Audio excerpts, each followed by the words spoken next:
이쪽 구역은 VIP 가족들을 위한 자리인데요. 혹시 다른 곳으로 옮겨주실 수 있을까요? 마지막 경고입니다. 지금 당장 자리를 옮기지 않으면 강제로 퇴장시킬 수밖에 없습니다. 왜 보안 요원들은 그에게만 자리를 옮기라고 했을까요? 전국 각지에서 달려온 전우들의 정체는 무엇일까요?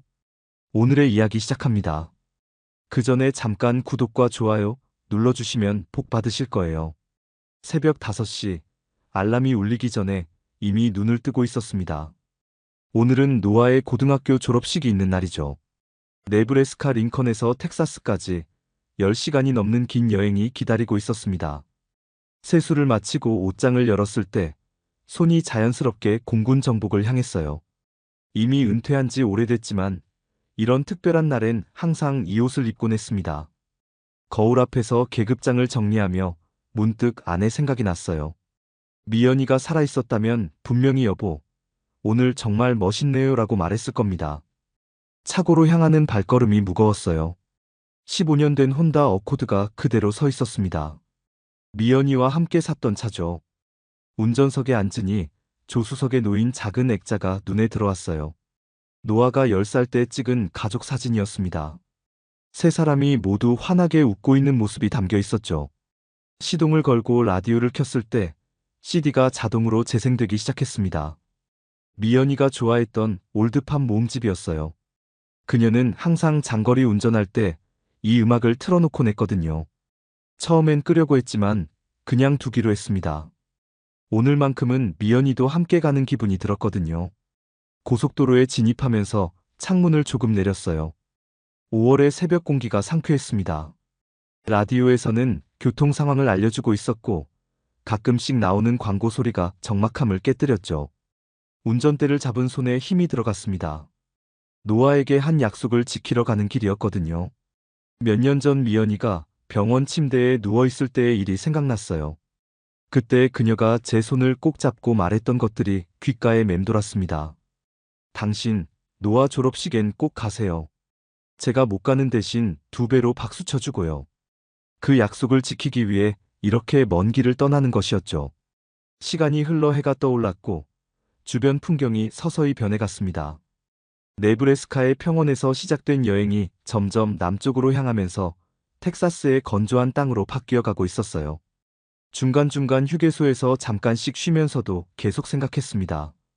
노아가 제 모습을 보고 어떤 기분일까 하고 말이죠. 오후 2시경, 드디어 텍사스의 작은 도시에 도착했습니다. 고등학교 주차장은 이미 차들로 가득했어요. 가족들이 하나둘씩 체육관을 향해 걸어가는 모습이 보였습니다. 저도 차에서 내려 정복 상의를 다시 한번 정리했죠. 거울을 보니 장거리 운전의 피로가 얼굴에 드러나 있었지만 그래도 단정한 모습이었습니다. 체육관 입구에서 자원봉사를 하는 학부모가 티켓을 확인했어요. 졸업생 성함이 어떻게 되시나요? 하고 물어보더군요. 노아 류입니다 라고 답하자 잠깐 명단을 훑어보던 그가 고개를 끄덕였습니다. 아, 여기 있네요. 가족석은 저쪽 왼편입니다. 친절한 안내를 받고 체육관 안으로 들어섰죠. 체육관은 생각보다 컸습니다. 무대 앞쪽에는 졸업생들이 앉을 의자들이 줄지어 놓여 있었고 뒤쪽과 양옆으로는 가족석이 마련되어 있었어요. 제가 안내받은 자리는 중간쯤 되는 곳이었습니다. 앉으면서 주변을 둘러봤는데 대부분 백인 가족들이었죠. 간혹 제게 시선을 보내는 사람들이 있었지만 별로 신경 쓰지 않았습니다. 그런데 10분쯤 지났을까요? 2명의 남자가 제게 다가왔습니다. 사설 보안 요원인 것 같았어요. 한 명은 키가 크고 덩치가 좋았고 다른 한 명은 마른 체형의 날카로운 인상이었습니다. 실례합니다라고 말하며 다가온 키 큰 남자가 입을 열었어요. 혹시 좌석 번호를 다시 확인해 주실 수 있을까요? 티켓을 다시 꺼내서 보여드렸습니다. 분명히 맞는 자리였어요. 그런데 마른 남자가 뭔가 불만스러운 표정을 지으며 말했습니다. 그런데 이쪽 구역은 VIP 가족들을 위한 자리인데요. 혹시 다른 곳으로 옮겨주실 수 있을까요?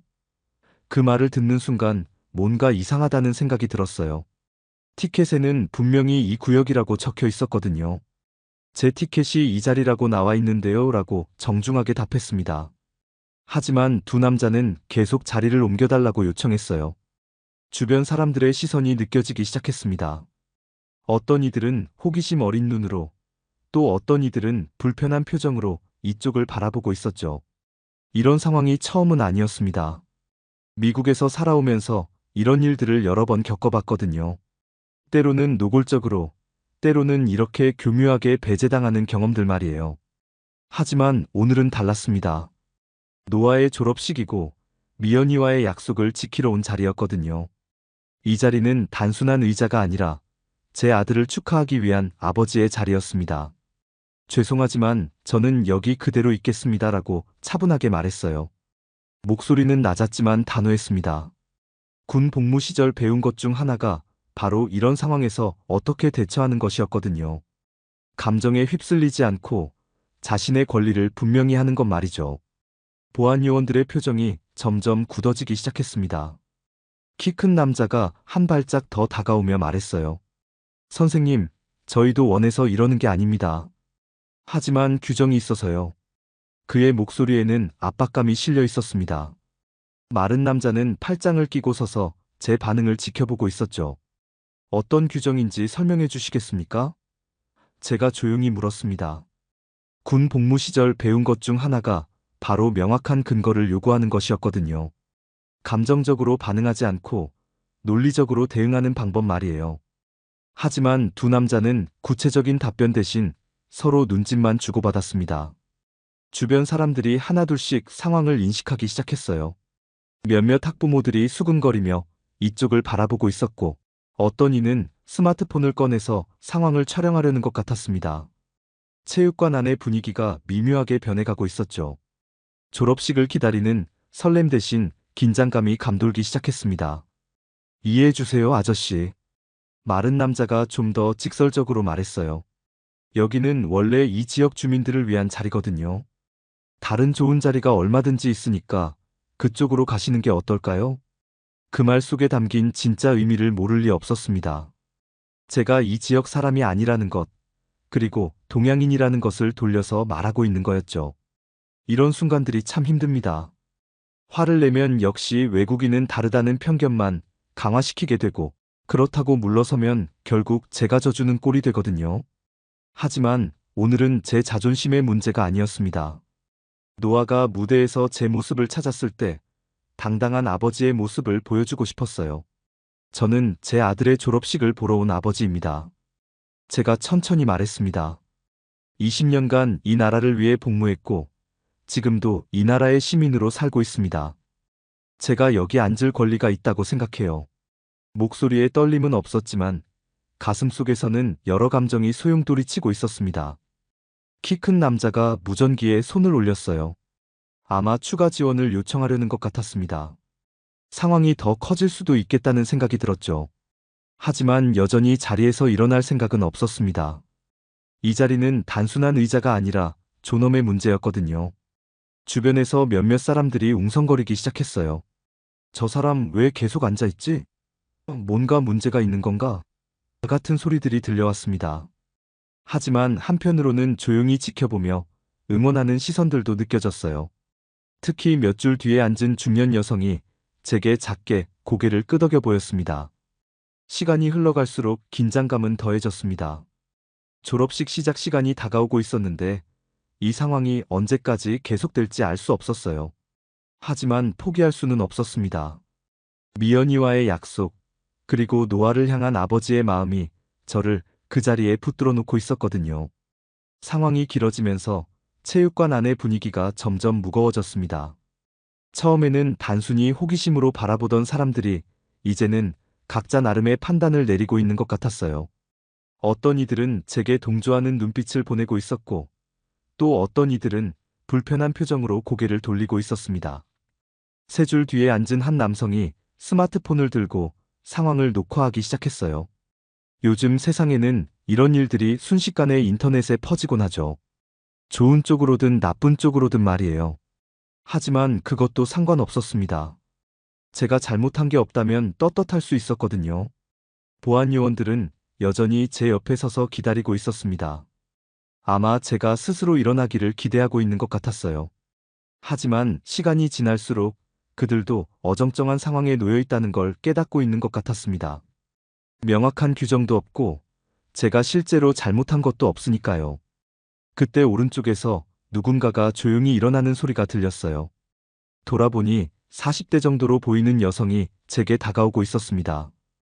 그녀는 보안 요원들을 지나쳐서 제 옆에 서더니 작은 목소리로 말했어요. 그 자리를 포기하지 마세요. 당신이 옳습니다. 그리고는 다시 자기 자리로 돌아갔죠. 그 한마디가 얼마나 큰 힘이 되었는지 모릅니다. 혼자가 아니라는 느낌, 누군가가 제 편에 서 있다는 느낌이 가슴 깊이 와닿았어요. 미연이가 살아있었다면 분명히 그 여성과 같은 말을 해줬을 거라는 생각이 들었습니다. 아이들도 상황을 인식하기 시작했어요. 몇몇 어린 학생들이 부모에게 왜 저 아저씨가 못 앉게 하는 거야? 라고 묻는 소리가 들렸습니다. 순수한 아이들의 질문이 어른들의 편견을 그대로 드러내고 있었죠. 어떤 부모는 조용히 해라고 하며 아이를 달랬고, 어떤 부모는 난처한 표정으로 뭔가 설명하려고 애쓰고 있었습니다. 체육관 뒤쪽에서 교직원들이 웅성거리는 소리도 들렸어요. 아마 이 상황을 어떻게 처리할지 논의하고 있는 것 같았습니다. 졸업식은 30분 후에 시작될 예정이었는데 이런 분위기로는 행사 진행이 쉽지 않을 것 같았어요. 마른 보안 요원이 다시 한번 제게 다가왔습니다. 정말 마지막으로 말씀드리는데요. 뒤쪽에 더 좋은 자리가 있습니다. 거기서 보시는 게 어떨까요? 그의 목소리에는 이전보다 급박함이 느껴졌어요. 아마 상황이 더 커지는 것을 원하지 않는 것 같았습니다. 하지만 제 답은 변하지 않았어요. 고맙지만 여기가 제 자리입니다. 짧고 명확한 대답이었습니다. 더 이상 설명할 필요도 없었고 그들을 설득할 필요도 없었어요. 제가 해야 할 일은 그저 이 자리를 지키는 것뿐이었습니다. 그 순간 체육관 뒤쪽 문이 열리는 소리가 들렸어요. 몇 명의 남성들이 조용히 입장하고 있었습니다. 처음에는 늦게 온 가족들인 줄 알았는데 뭔가 다른 느낌이었어요. 그들의 걸음걸이와 자세에서 익숙한 무언가가 느껴졌거든요. 군인 특유의 절도 있는 움직임이었습니다. 체육관으로 들어온 남성들이 하나둘씩 제 주변으로 다가오기 시작했습니다. 모두 다른 복장을 하고 있었지만 그들의 자세와 눈빛에서 무언가 특별한 것이 느껴졌어요. 첫 번째로 다가온 사람은 키가 크고 어깨가 넓은 백인 남성이었는데 제 두 줄 뒤쪽에 조용히 앉았습니다. 그 다음에는 흑인 남성이 왼쪽 끝자리에 앉았고 또 다른 백인 남성이 오른쪽에 자리를 잡았어요. 모두 조용했습니다. 아무 말도 하지 않았지만 그들이 왜 여기 온 것인지 알 수 있었거든요. 그들의 눈빛과 자세에서 군인 특유의 품격이 느껴졌고 더 중요한 것은 제게 보내는 무언의 연대감이었습니다. 보안 요원들도 상황이 달라졌다는 것을 눈치챘어요. 키 큰 남자가 새로 들어온 사람들을 번갈아 바라보며 무언가 계산하고 있는 것 같았습니다. 처음에는 저 혼자였지만 이제는 여러 명이 함께 있게 된 상황이었거든요. 그때 제일 먼저 들어온 남성이 일어나서 제게 다가왔어요. 가까이 와서 보니 낯익은 얼굴이었습니다. 잠깐, 이 사람은 크리스 앨런이었어요. 15년 전 아프가니스탄에서 함께 복무했던 동료였습니다. 그때 저는 항공기 정비를 담당했고 크리스는 통신병이었죠. 조나단. 크리스가 조용히 제 이름을 불렀습니다. 오랜만에 듣는 그의 목소리였어요. 어떻게 여기에? 제가 놀라서 물었을 때 크리스는 작게 미소를 지으며 답했습니다. 소셜미디어에서 봤어요. 누군가 상황을 실시간으로 올리고 있더라고요. 정말 놀라운 일이었습니다. 요즘 세상에는 이런 일들이 순식간에 퍼지는군요. 크리스뿐만 아니라 다른 전우들도 소식을 듣고 달려온 것이었어요. 어떤 이는 100km 떨어진 곳에서, 어떤 이는 직장을 일찍 마치고 온 것 같았습니다. 혼자 싸우게 둘 수는 없죠. 크리스가 제 어깨에 손을 올리며 말했어요. 그리고는 다시 자기 자리로 돌아가서 앉았습니다. 말은 짧았지만 그 안에 담긴 의미를 모를 리 없었어요. 전장에서 동료를 버리지 않는다는 군인 정신이 여전히 살아있었던 거죠. 체육관 안의 분위기가 완전히 바뀌었습니다. 처음에는 한 명의 동양인 남성과 두 명의 보안 요원 사이의 갈등으로 보였던 상황이 이제는 여러 명의 예비역 군인들이 함께하는 상황으로 변한 거예요. 주변 사람들의 시선도 달라졌습니다. 호기심과 불편함이 섞였던 시선이 이제는 경외감과 존경심으로 바뀌고 있었어요. 또 다른 전우가 들어왔습니다. 이번에는 히스패닉계 남성이었는데 제가 공군에서 함께 일했던 로드리게스 상사였어요. 그도 저를 보고 작게 고개를 끄덕였습니다. 말없는 인사였지만 그 속에는 함께 있다는 메시지가 담겨 있었어요. 보안 요원들이 서로 눈짓을 주고받더니 키 큰 남자가 무전기를 다시 만졌습니다. 하지만 이번에는 뭔가 주저하는 것 같았어요. 상황이 예상보다 복잡해졌거든요. 처음에는 한 사람을 내보내면 되는 문제라고 생각했겠지만 이제는 여러 명의 예비역 군인들과 맞서야 하는 상황이 된 것이죠. 전우들은 모두 조용했습니다. 아무도 소란을 피우지 않았고 위협적인 행동도 하지 않았어요. 그저 자리에 앉아서 저와 함께 있을 뿐이었거든요. 하지만 그 조용한 존재감만으로도 충분히 강력한 메시지를 전하고 있었습니다. 보안 요원들의 당황한 기색이 역력했습니다. 처음 계획했던 것과는 완전히 다른 상황이 벌어진 거였거든요. 마른 남자가 키 큰 동료에게 뭔가 속삭이더니 둘 다 휴대폰을 꺼내서 누군가에게 전화를 걸기 시작했어요. 아마 상급자에게 지시를 받으려는 것 같았습니다. 체육관 안의 분위기는 점점 더 긴장감이 감돌았어요. 하지만 이상하게도 저는 마음이 차분해지고 있었습니다. 혼자일 때는 불안했지만 전우들이 함께하니 든든한 느낌이 들었거든요. 이런 게 바로 동료애라는 거겠죠. 몇 분 후 키 큰 보안 요원이 전화를 끊고 다시 제게 다가왔습니다. 이번에는 이전보다 훨씬 강경한 어조였어요. 선생님, 마지막 경고입니다. 지금 당장 자리를 옮기지 않으면 강제로 퇴장시킬 수밖에 없습니다. 그의 목소리에는 위협이 담겨 있었습니다. 주변 사람들이 숨을 죽이며 상황을 지켜봤어요. 아이들은 무서워하는 것 같았고 어른들은 긴장한 표정으로 다음에 일어날 일을 기다리고 있었습니다. 체육관 전체가 정적에 휩싸였죠. 그 순간 크리스가 천천히 일어났습니다. 그의 움직임은 느렸지만 확고했어요. 보안 요원들을 똑바로 바라보며 한 걸음씩 다가갔습니다. 잠깐만요. 크리스의 목소리는 낮았지만 체육관 전체에 울려 퍼졌어요. 이분에게 손대지 마십시오. 크리스가 단호하게 말했습니다. 이분은 20년간 이 나라를 위해 복무한 예비역 공군 부사관이고 오늘은 자신의 아들 졸업식을 보러 온 아버지입니다. 여기 앉을 모든 권리가 있어요. 보안 요원들이 크리스를 올려다봤어요. 크리스는 키가 크고 어깨가 넓어서 상당히 위압적으로 보였거든요. 더 중요한 것은 그의 눈빛이었어요. 농담이나 타협을 받아들이지 않겠다는 확고한 의지가 담겨 있었습니다. 당신들이 누구든 상관없지만 크리스가 계속 말했어요. 이분을 건드리려면 저부터 상대해야 할 겁니다. 그리고 여기 있는 모든 사람들도 마찬가지고요. 그의 목소리에는 위협이 아닌 사실을 전달하는 어조가 담겨 있었습니다. 그러자 다른 전우들도 하나씩 일어나기 시작했어요. 로드리게스 상사가 먼저 일어났고 그 다음에는 흑인 동료가 그리고 또 다른 백인 동료가 일어났습니다. 모두 말없이 일어나서 저 주변에 서기 시작했죠. 놀라운 장면이었습니다. 서로 다른 인종, 서로 다른 배경을 가진 사람들이 하나의 목적을 위해 함께 서 있는 모습이었어요. 그들을 하나로 묶어주는 것은 군복도 아니고 명령도 아니었습니다. 그저 동료에 대한 의리와 정의에 대한 신념이었죠. 보안 요원들이 크게 당황했어요. 한두 명이라면 어떻게든 해볼 수 있겠지만 이렇게 여러 명의 예비역 군인들과 맞서는 것은 완전히 다른 문제였거든요. 특히 주변에 있던 다른 학부모들도 하나둘씩 일어나서 저희 편에 서기 시작했어요. 아까 제게 포기하지 마세요라고 말했던 여성도 일어났고 처음에 상황을 촬영했던 남성도 일어났습니다. 심지어 몇몇 학생들까지 일어나서 박수를 치기 시작했어요.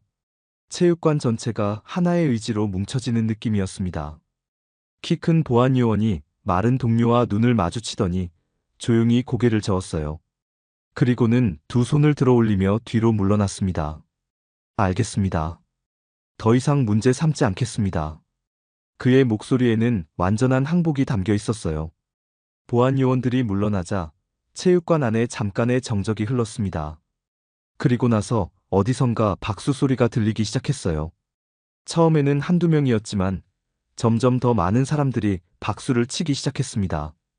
어떤 이들은 일어서서 박수를 쳤고 어떤 이들은 앉은 채로 조용히 손뼉을 마주쳤어요. 전우들이 하나씩 자리로 돌아갔습니다. 크리스가 제 어깨를 한 번 더 두드리고는 뒤쪽 자리로 갔고 로드리게스 상사도 작게 윙크를 하며 옆자리에 앉았어요. 모든 것이 조용히 그러나 의미 있게 정리되고 있었습니다. 10분 정도 지나자 무대 위로 교장 선생님이 올라왔어요. 안녕하세요, 여러분.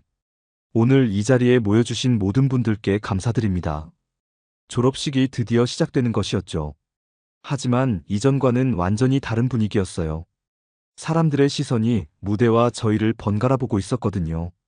국가가 연주되고 교장 선생님의 인사말이 이어졌습니다. 그리고 드디어 졸업생들이 입장하기 시작했어요. 알파벳 순서로 한 명씩 이름이 불려지면서 학생들이 무대로 올라갔습니다. 제 가슴이 뛰기 시작했어요. 곧 노아의 차례가 올 테니까요. 노아류. 마침내 아들의 이름이 불렸습니다. 노아가 무대로 걸어 올라가는 모습을 보니 감격스러웠어요. 키도 많이 컸고 어깨도 넓어져서 이제 완전히 어른이 된 것 같았습니다.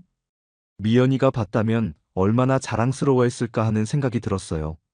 그런데 노아가 졸업장을 받고 나서 한 행동이 정말 놀라웠습니다. 무대에서 내려오는 대신 마이크 앞에 섰거든요. 그리고 체육관을 둘러보더니 제가 앉은 곳을 찾아냈어요. 우리 눈이 마주쳤을 때 노아가 깊게 고개를 숙였습니다. 오늘 여기 와주신 모든 아버지, 어머니들께 감사드립니다. 노아가 마이크를 통해 말했어요. 특히 저를 위해 먼 길을 달려와 주신 아버지께 감사드리고 싶습니다. 그리고 아버지를 지켜준 모든 분들께도 고맙다는 말씀을 전하고 싶습니다. 체육관이 다시 한번 박수로 가득 찼어요. 이번에는 더욱 따뜻하고 진심이 담긴 박수였습니다. 노아의 말을 듣고 있으니 눈시울이 뜨거워졌어요.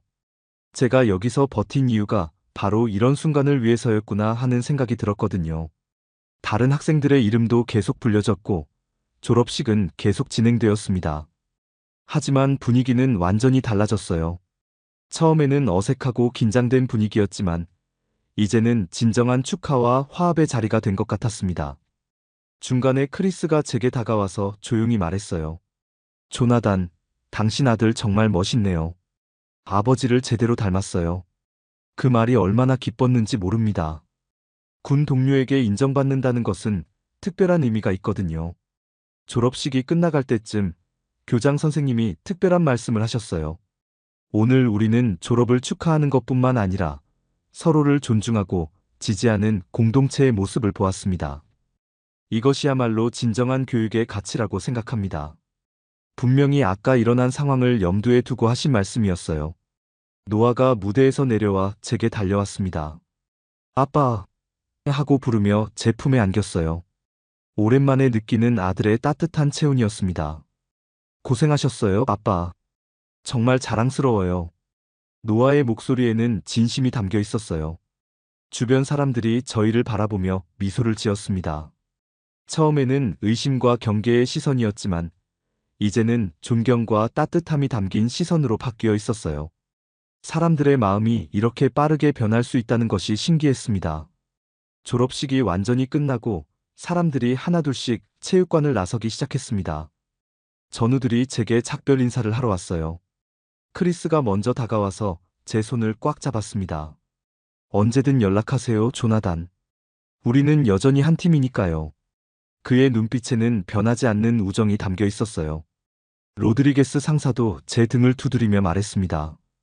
오늘 당신이 보여준 모습 정말 멋있었어요.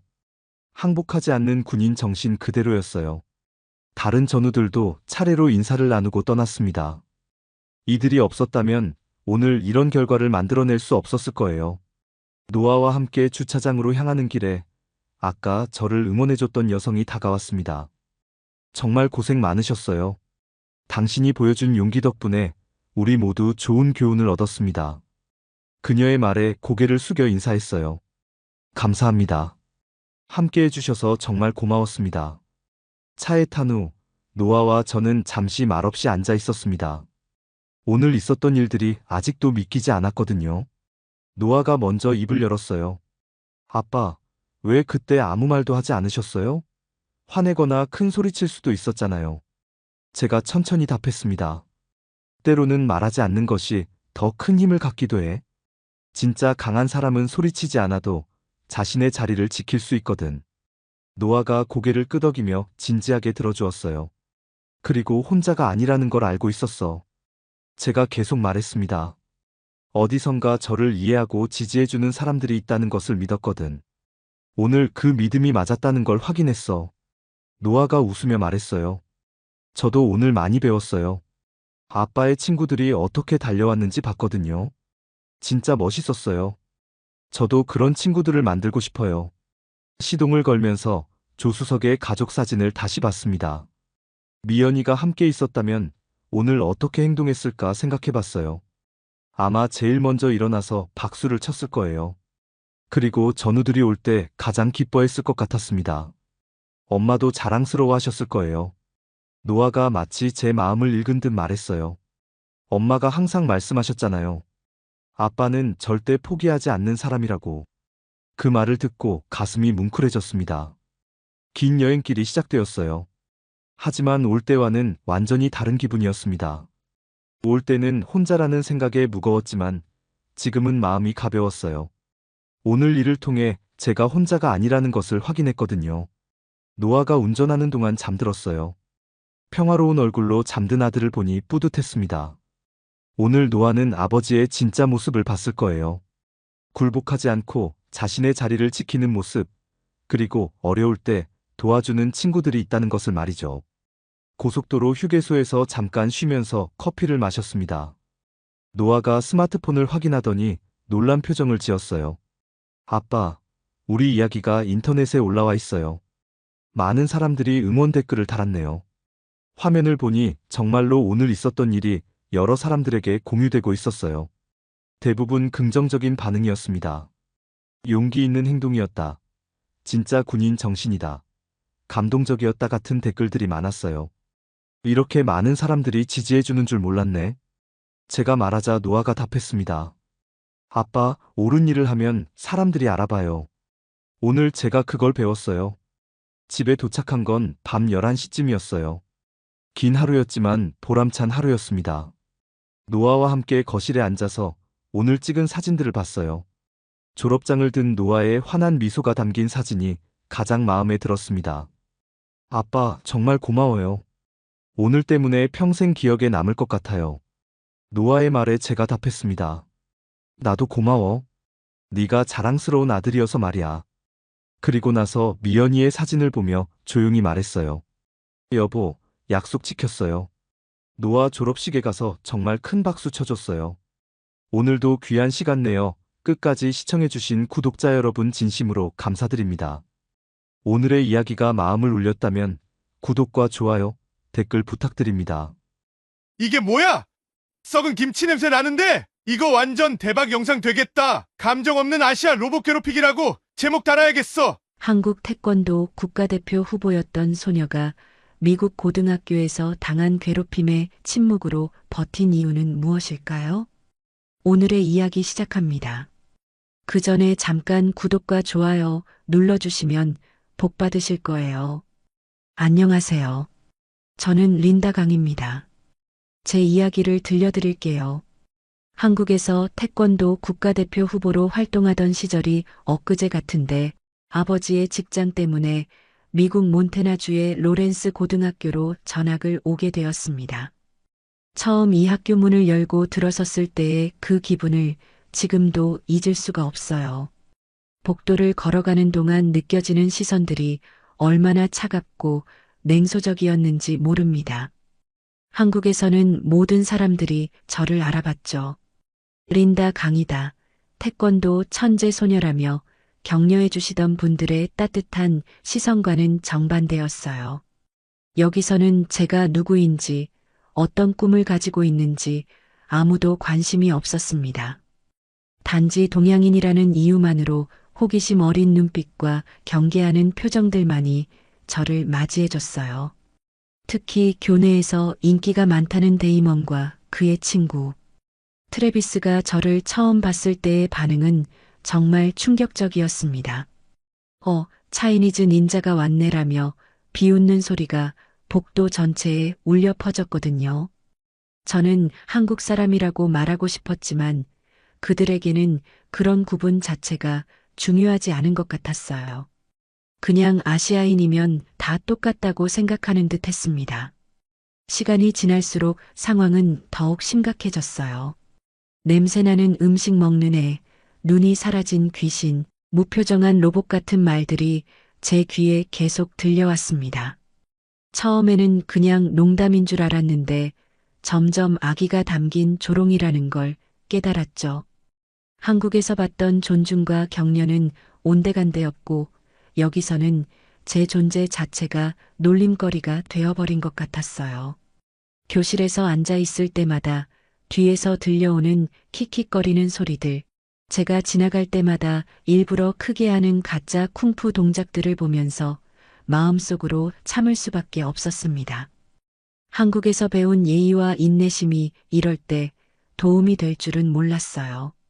하지만 동시에 가슴 한편에서는 뭔가 뜨거운 게 끓어오르는 것도 느꼈습니다.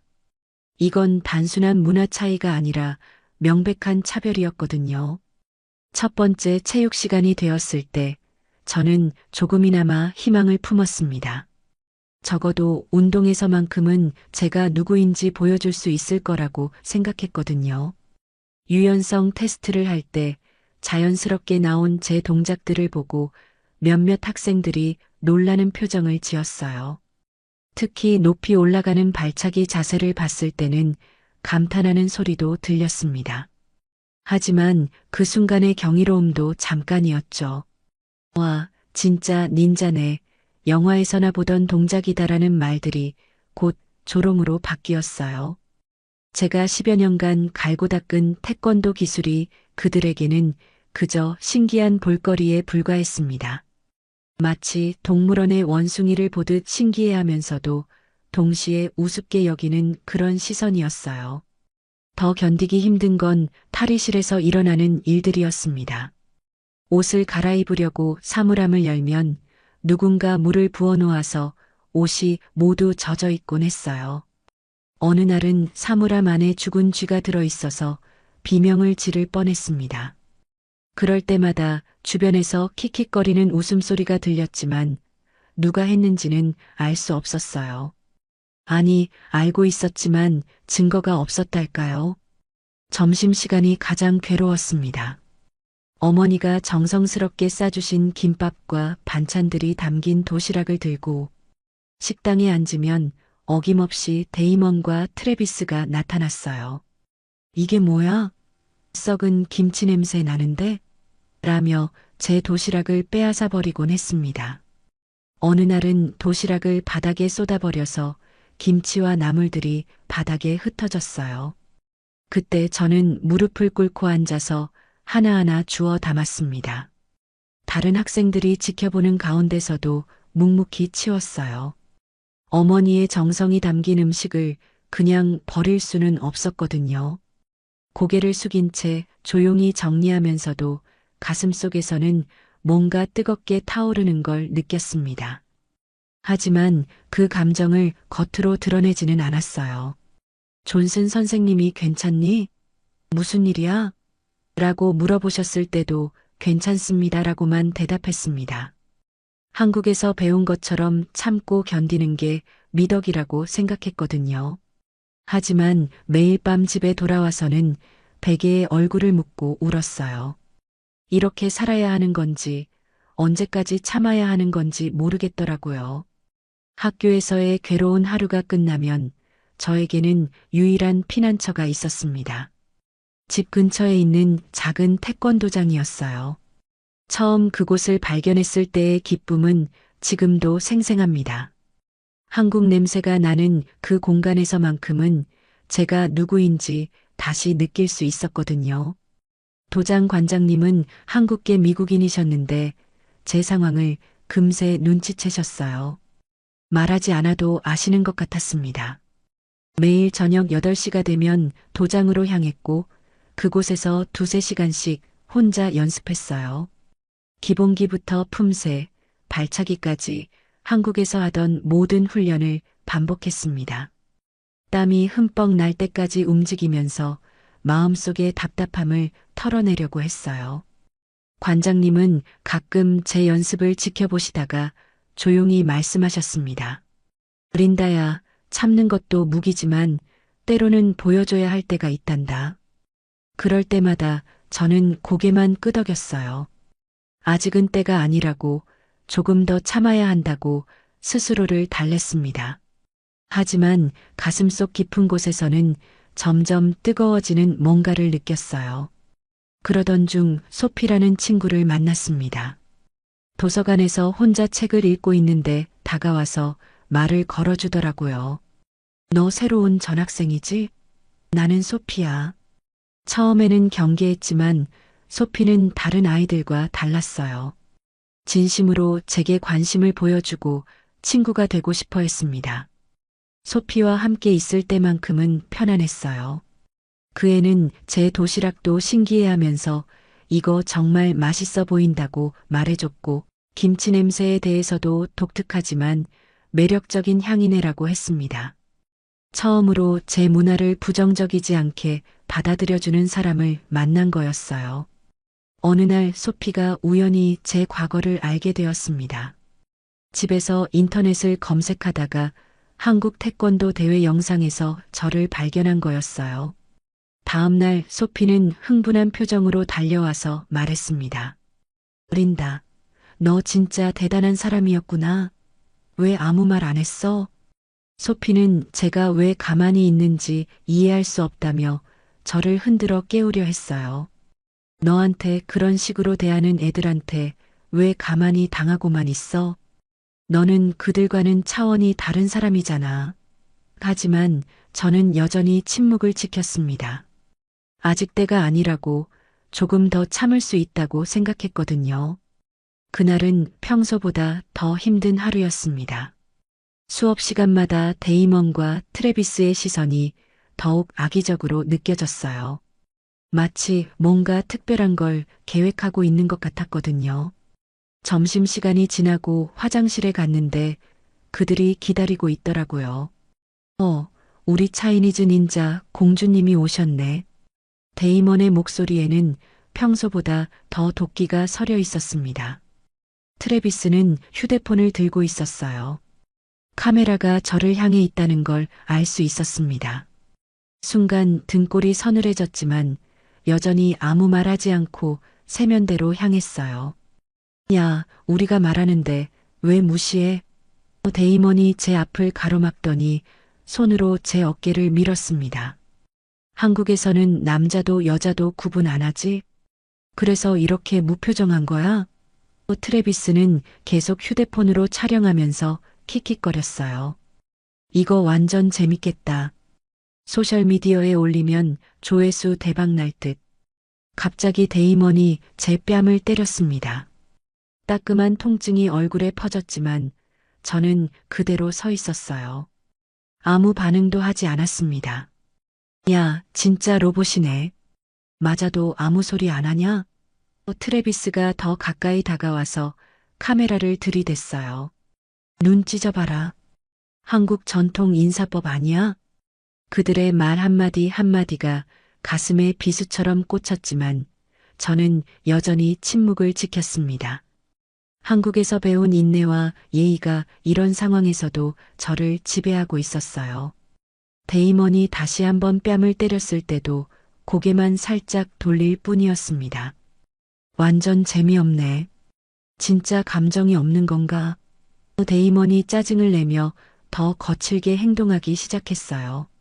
제 머리카락을 잡아당기고 옷깃을 붙잡았습니다. 트래비스는 그 모든 걸 촬영하면서 신나게 웃고 있었어요. 이거 완전 대박 영상 되겠다. 감정 없는 아시아 로봇 괴롭히기라고 제목 달아야겠어. 마침내 저는 아무 말 없이 그 자리를 떠났습니다. 화장실 문을 열고 나오는데 다리가 후들거렸어요. 하지만 겉으로는 평상시와 다름없이 차분하게 걸었습니다. 복도를 지나가면서도 아무도 제 상태를 눈치채지 못했을 거예요.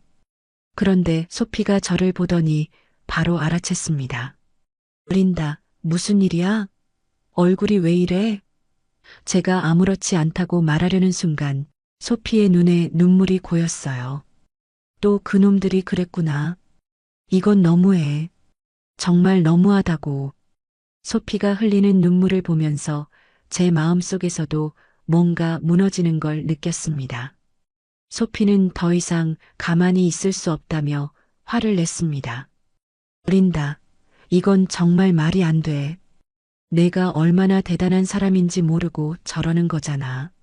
저는 소피를 말렸지만 그 애는 이미 마음을 정한 것 같았어요. 모든 사람이 알아야 해. 내가 누구인지 말이야. 다음 날 점심시간 소피가 자신의 휴대폰을 들고 몇몇 친구들에게 뭔가를 보여주고 있더라고요. 저는 불안한 마음에 다가갔는데 화면에는 제가 한국에서 태권도 국제대회에 출전했던 영상이 재생되고 있었습니다. 이거 봐, 린다야. 이게 바로 우리 린다라고. 친구들은 깜짝 놀라며 영상을 지켜봤어요. 와, 이게 정말 린다야? 완전 다른 사람 같은데? 이런 대회에서 금메달을 땄다고? 순식간에 사람들이 모여들기 시작했습니다. 제가 막으려고 했지만 이미 늦었어요. 소피가 업로드한 영상은 학생들 사이에서 빠르게 퍼져나갔습니다. 1시간도 안 되어서 학교 전체가 술렁이기 시작했어요. 복도를 지나갈 때마다 학생들이 수군거리며 저를 쳐다봤습니다. 저 애가 그 태권도 천재래. 진짜 대박이네. 완전 숨겨진 고수였구나. 같은 말들이 들렸어요. 처음으로 긍정적인 관심을 받는 것 같았지만 동시에 불안했습니다. 데이먼과 트래비스가 그 소식을 들었을 때의 반응을 지금도 생생히 기억해요. 처음에는 당황한 표정이었다가 곧 더 악의적인 모습으로 변했습니다.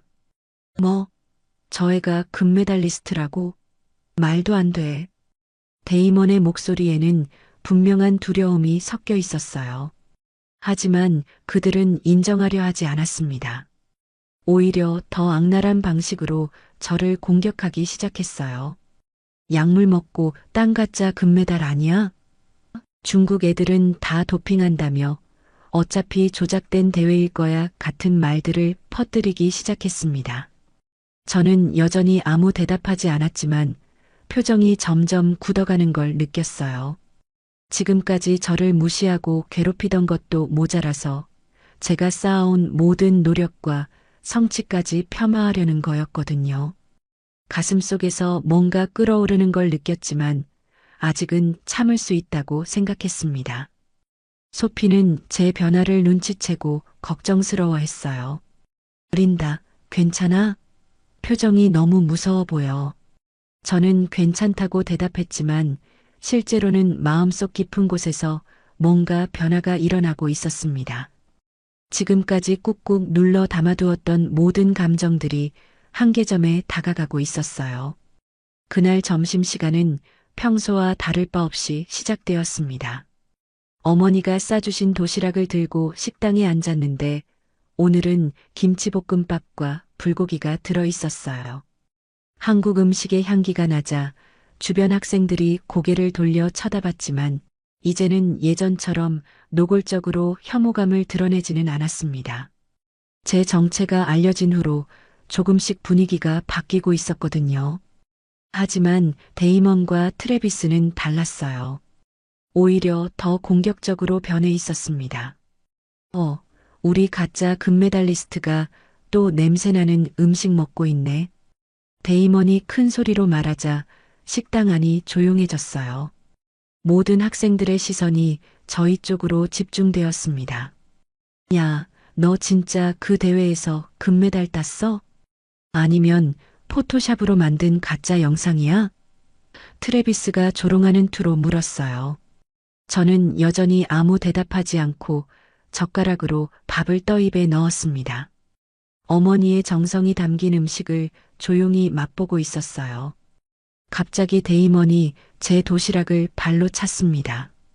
도시락통이 바닥에 떨어지면서 김치볶음밥과 불고기가 온 식당 바닥에 흩어졌어요. 빨간 김치 국물이 바닥에 퍼지고 정성스럽게 만들어진 불고기 조각들이 여기저기 굴러다녔습니다. 그 순간 제 마음도 함께 바닥에 떨어진 것 같았어요. 절 해봐라. 그럼 주워줄게. 데이먼이 비웃으며 말했습니다. 이게 한국 예의지? 무릎 꿇고 절하는 거? 주변 학생들이 숨을 죽이고 지켜보는 가운데 저는 천천히 일어났어요. 평소처럼 무릎을 꿇고 주워 담으려고 했습니다. 하지만 데이먼이 제가 몸을 숙이려는 순간 뺨을 때리려고 손을 들었어요. 그 손이 제 얼굴을 향해 오는 걸 보는 순간 뭔가 제 안에서 폭발했습니다. 지금까지 참고 참았던 모든 분노와 굴욕감이 한꺼번에 터져 나왔어요. 번개처럼 빠르게 데이먼의 손목을 붙잡았습니다. 제 손가락이 그의 손목을 조이는 순간 데이먼의 얼굴이 놀라움으로 일그러졌어요. 저는 조용하지만 단호한 목소리로 말했습니다. 지금부터 이건 내 방식이야. 그 다음 일은 순식간에 벌어졌어요. 데이먼의 손목을 비틀면서 그를 바닥에 눕혔습니다. 10여 년간 갈고 닦은 태권도 기술이 자연스럽게 나왔어요. 트래비스가 당황해서 달려들었지만 공중에서 돌려차기로 그를 제압했습니다. 완벽한 회전과 정확한 타이밍의 발차기였어요. 식당 전체가 숨을 죽였습니다. 마침 그 순간을 목격한 교장 선생님과 여러 선생님들, 그리고 모든 학생들이 충격에 빠진 표정으로 저를 바라봤어요. 저는 가쁜 숨을 고르며 바닥에 뒹굴고 있는 두 사람을 내려다봤습니다. 교장실로 향하는 길은 참으로 조용했습니다. 복도를 걸을 때마다 학생들이 조용히 길을 비켜주더라고요. 어떤 학생들은 경외감 어린 눈빛으로, 또 어떤 학생들은 걱정스러운 표정으로 저를 바라봤습니다. 하지만 더 이상 조롱하거나 무시하는 시선은 없었어요. 교장실 문을 열고 들어서니 교장 선생님과 존슨 선생님, 그리고 학생 상담사 선생님이 기다리고 있었습니다. 데이먼과 트래비스는 이미 와 있었는데 둘 다 멍한 표정으로 앉아 있더라고요. 특히 데이먼은 손목을 붙잡고 있었는데 다치지는 않았지만 아직 충격에서 벗어나지 못한 것 같았어요. 교장 선생님이 심각한 표정으로 물어보셨습니다. 린다, 무슨 일이 있었는지 설명해 줄 수 있겠니? 저는 차분하게 대답했어요. 저는 공격한 게 아니라 방어한 겁니다. 그 말에 데이먼이 벌떡 일어나며 소리쳤습니다. 방어라고요? 저애가 저희를 공격했다고요. 하지만 곧 상황이 명확해졌어요. 다른 학생들이 촬영한 영상들과 목격자 증언들이 하나둘씩 나오기 시작했거든요. 그동안 데이먼과 트래비스가 저에게 했던 모든 괴롭힘들이 드러났습니다. 사물함에 죽은 쥐를 넣은 것, 옷을 젖게 만든 것, 도시락을 빼앗고 바닥에 쏟은 것들까지요. 특히 화장실에서의 일을 담은 영상이 결정적이었어요. 트래비스가 자신들의 행동을 자랑하려고 촬영했던 그 영상이 오히려 증거가 된 거였습니다. 영상 속에서 저를 때리고 모욕하는 그들의 모습이 그대로 드러났어요. 존슨 선생님이 영상을 보시더니 깊은 한숨을 쉬셨습니다. 이런 일이 우리 학교에서 일어났다니 정말 부끄럽습니다. 교장 선생님도 심각한 표정으로 데이먼과 트래비스를 바라보셨어요. 너희들의 행동은 명백한 괴롭힘이자 인종차별입니다. 즉시 정학 조치하겠습니다. 데이먼과 트래비스는 그제서야 사태의 심각성을 깨달은 것 같았어요. 저희가 잘못했습니다. 린다에게 사과하겠습니다. 하지만 이미 늦었죠. 그들은 일주일간 정학을 받고 전교생 앞에서 공개 사과를 해야 한다는 처분을 받았습니다. 존슨 선생님이 저에게 다가와서 말씀하셨어요. 린다. 내가 얼마나 강한 사람인지 우리는 이제야 알겠다. 그동안 혼자서 얼마나 힘들었을까. 저는 고개를 숙이면서도 당당하게 대답했습니다. 강함은 상대를 누르는 게 아니라 나를 지켜내는 거예요. 그날 이후로 학교 분위기가 완전히 바뀌었습니다. 더 이상 저를 무시하거나 조롱하는 학생은 없었어요. 오히려 존경과 호기심 어린 시선으로 바라보는 학생들이 많아졌습니다. 소피는 드디어 내가 누구인지 모든 사람이 알게 됐어라며 기뻐했어요. 한 달 후 학교에서 연례 체육대회가 열렸습니다. 이번에는 특별히 각 나라의 전통 무술 시범을 보이는 시간이 마련되었어요. 교장 선생님께서 직접 저에게 태권도 시범을 부탁하셨습니다. 린다, 우리 학교 학생들에게 진짜 태권도가 무엇인지 보여줄 수 있겠니? 처음에는 망설였어요. 아직도 모든 시선이 부담스러웠거든요. 하지만 소피가 이번 기회에 내가 정말 누구인지, 내 문화가 얼마나 아름다운지 보여주자라고 격려해 주더라고요. 도장 관장님도 이제는 숨길 이유가 없지 않니? 라며 응원해 주셨습니다. 체육대회 당일 전교생이 운동장에 모였습니다. 저는 한국에서 가져온 하얀 도복을 입고 무대 위에 섰어요. 운동장을 가득 채운 학생들의 시선이 모두 저에게 집중되었지만 이번에는 두렵지 않았습니다. 오히려 떨리는 마음이 설레는 마음으로 바뀌었어요. 제가 준비한 건 창작 품새였습니다. 약함에서 강함으로, 침묵에서 당당함으로 변화하는 제 이야기를 담은 품새였어요. 처음에는 낮고 조용한 동작으로 시작했습니다. 고개를 숙이고 움츠러든 모습으로 지금까지의 아픔과 인내를 표현했어요. 점차 동작이 커지고 힘이 들어가기 시작했습니다. 높이 올라가는 발차기, 정확하고 빠른 손기술, 그리고 우렁찬 기합 소리가 운동장에 울려 퍼졌어요. 10여 년간 갈고 닦은 모든 기술을 쏟아내며 춤을 추듯 움직였습니다. 태권도가 단순한 격투기가 아니라 하나의 예술이라는 걸 보여주고 싶었거든요. 마지막 동작으로 회전 뒤차기를 선보인 후 나무 판자를 격파했어요. 깨지는 소리와 함께 운동장이 순간 조용해졌다가 곧 우레와 같은 박수가 터져나왔습니다. 모든 학생들이 일어서서 기립박수를 보내주더라고요. 그 순간 제 눈에도 눈물이 고였습니다. 무대에서 내려오는데 데이먼과 트래비스가 기다리고 있었어요. 그들의 부모님도 함께 계셨는데 고개를 숙여 인사하시더라고요. 린다, 정말 죄송합니다. 우리 아이들이 너무 잘못했어요. 데이먼의 어머니가 말씀하셨습니다. 오히려 우리 아들에게 가르쳐 준 게 고마워요. 진짜 강함이 무엇인지 깨닫게 해주셔서요. 데이먼도 진심으로 사과했어요. 린다, 정말 미안해. 내가 너무 무식했어. 앞으로는 절대 그런 일 없을 거야. 트래비스도 고개를 숙이며 용서해줘서 고마워라고 말했습니다. 저는 그들을 보며 미소를 지었어요. 괜찮아요. 우리 모두 배워가는 거니까요.